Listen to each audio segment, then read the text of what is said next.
Fibroids అంటే ఏంటి, ఫైబ్రాయిడ్స్లో ఉంటే ఏ సిమ్టమ్స్ కనపడతాయి మనకు. నమస్తే, నేను మీ డాక్టర్ పద్మలత, యారాసి మాతృత్వ ఫర్టిలిటీ సెంటర్ ప్రొద్దుటూరు. ఫైబ్రాయిడ్స్ అనేవి 3 రకాలు ఉంటాయండి. మెయిన్లీ వచ్చి సబ్సీరస్ ఫైబ్రాయిడ్, అది గర్భసంచి పైభాగంలో ఉంటుంది. ఇంకొకటి వచ్చేసి ఇంట్రామ్యూరల్ ఫైబ్రాయిడ్, అది గర్భసంచి గోడ లోపల ఉంటుంది. ఇంకొకటి సబ్మ్యూకస్ ఫైబ్రాయిడ్, గర్భసంచి క్యావిటీ లోపల ఉంటుంది అనమాట. సో ఈ 3 రకాల ఫైబ్రాయిడ్స్ వల్ల డిఫరెంట్ సిమ్టమ్స్ వస్తాయన్నమాట.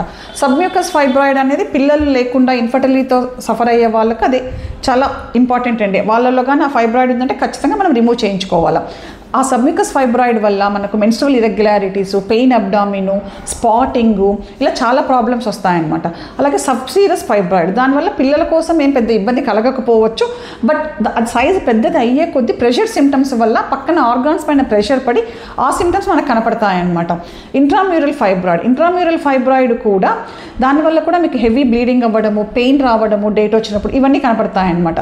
సో మెయిన్గా గడ్డల వల్ల వచ్చే సిమ్టమ్స్ మనకి గడ్డ ఏ పొజిషన్లో ఉంది, ఎంత సైజులో ఉంది, ఎన్ని నెంబర్ ఉంది, 1 ఉందా, 2 ఉందా, 3 ఉందా, వీటన్నిటి మీద మీకు వచ్చే సిమ్టమ్స్ కూడా డిపెండ్ అయి ఉంటాయండి. Thank you.